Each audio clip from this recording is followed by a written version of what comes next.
Hey guys, so I thought I would take a moment. I'm supposed to do my next exchange right now, but my hair's weird. I thought I would shoot this video really quick, then I can edit it while I'm doing my exchange. And I saw Beth the other day.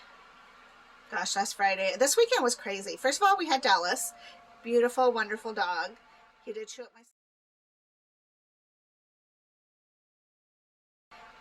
my slipper, or my shoe. I should say my slipper. He did chew up my shoe. But overall, he was just really so fun to have. And I actually miss him because it's so quiet in the house right now. Although Marshall's been roaming around the apartment free to roam around now, so he's pretty happy about that. In fact, I said, you have a dinosaur living in your house.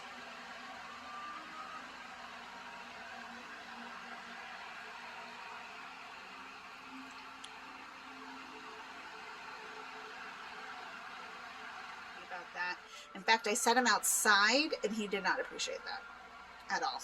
I mean, he went outside for a little bit, but then about 30 minutes ago, it's already reached 93 outside, so he was climbing his cage a little bit, and I think that's his way of wanting to tell me that he wants out and back inside. What are you doing, Marshall? Look at him on his tippy toes.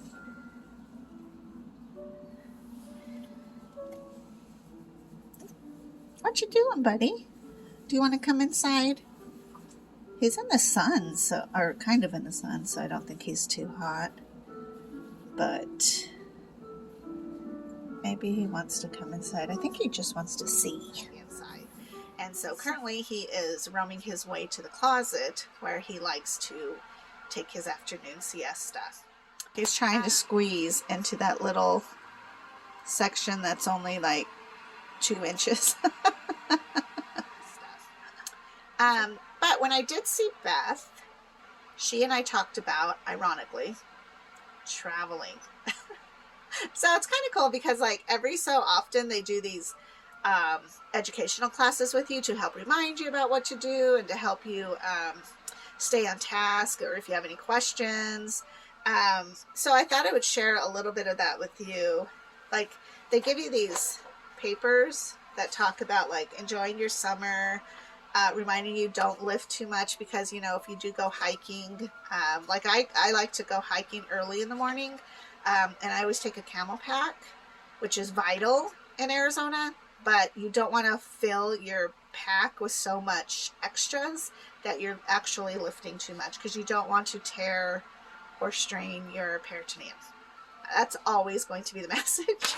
And then, you know, like about fishing and about doing all kinds of different things like that. And then one thing I didn't remember about, but she reminded me, is I do have artificial nails because of kidney disease, I think, or it's always been this way, so I'm not sure if it's because of that or because I am just weird, but my nails don't really grow well. They've always been super brittle, and you could like flake them off all the time. They rip and tear and become sore, and they're not even because I'm biting them. It's just because that's how they are. So I always have fake nails now because it helps, to me, it helps strengthen them. And I've actually been able to take off the acrylic nails and then just get dips. So it's actually my nail having this stuff happen to them instead of an artificial. But whichever way I go, it's positive because it makes me feel pretty. But it's negative in that you have to take extra care, because when you go outside and go hiking, as soon as you come home, you should shower. And then I was reminded, like, if Marshall's like right here, apparently he's not napping yet, so you have to take extra care for your nails, especially when they are artificial, because so much grime can get under them, and diseases or germs, whatever.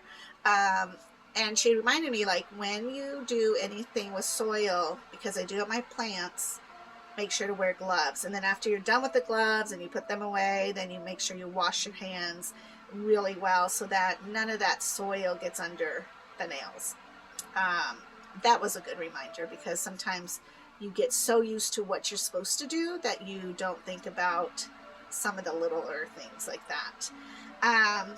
Another thing is that, and I will investigate this, but apparently there's a client that swims, and there's a very large island dressing.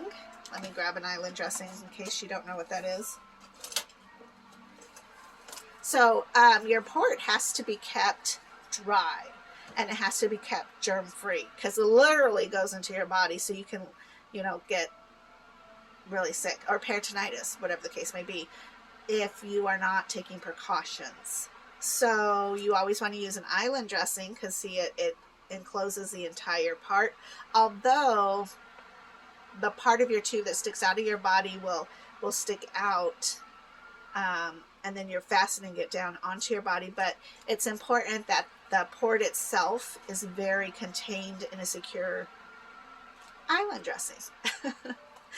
But anyhow, she was saying that Amazon, I think it is, sells a very large bandage that encloses your entire port site and your catheter. So the tubing and your connector, it can hold all of it. Plus you have this whole big stickum type thing that holds it down, and she, from what we understand, it is waterproof, and she's able to swim, I believe, or at least feel extra protected in case she is by the river or wherever the case may be. And I thought that would be beautiful. I need to get those. I want to see what they are about, because if we do go back to Parker, then I would feel even more safe on the boat because I don't want to accidentally fall in the water and have to report to Beth like, oh, I have peritonitis because there's a fish inside me, you know. So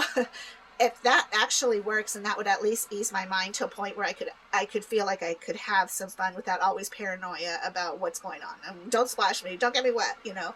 And what's funny too about that is that my hair, when I first dye, anybody who's first dyed their hair, a lot of times your product will bleed. Now I bleach and then put the purple and the turquoise in, and it's probably a good week that the purple typically sets well, but the turquoise will bleed a little bit longer in the week. And so I've learned to have like black towels, or at least dark colored towels that I can lay in my pillowcases at nights. There's been times where Donnie looks like he's been bruised, but it's not. It's because I laid my head there. So it's literally stained him. So because though my hair, I've taken so much precautions on my hair, then in a lot of ways it's easy for me to take large precautions on keeping my port site dry. And not getting splashed, and knowing how to turn and how to angle. And I did take one shower once, and it was exhausting, where I just washed my hair and I washed the majority of me, and I didn't get my port wet. It was one of the first times I showered because I was so terrified of all of that. It's not a fear you have to have, but it's like something to always keep in mind. If you go to Home Depot, they sell, and this was because of my hair, this was before dialysis, but they sell a filter shower head from Brita, and it's super cheap. I think it's like $20, and then the filter itself is like $10. But what peace of mind than to have to always be constantly worried about, you know, like, and yes, you should bleach your shower heads. And that was another reminder when going on vacation to bleach that shower head. I actually showered right before we left, and then I just decided not to shower. Of course, I wasn't like gross, but Sunday when we got home and I drained, I jumped in the shower right away because I just didn't want to take the chance of getting anything. So in the event that I would need to take a shower, then I would just go to Walmart and get, you know, the bleach and a spray bottle and be able to do that. But I just didn't, I just didn't want to really take that step while I was gone. Although if I stayed another day, I think I would probably need to do that again, because my hair, every time, if you have purple hair or a different color than natural color hair, you know to not wash your hair every day. In fact, not really get it wet every day, because it just pulls out the color. And my hair tends to be pretty healthy as long as I'm maintaining it in these ways. So again, I'm used to not showering every day.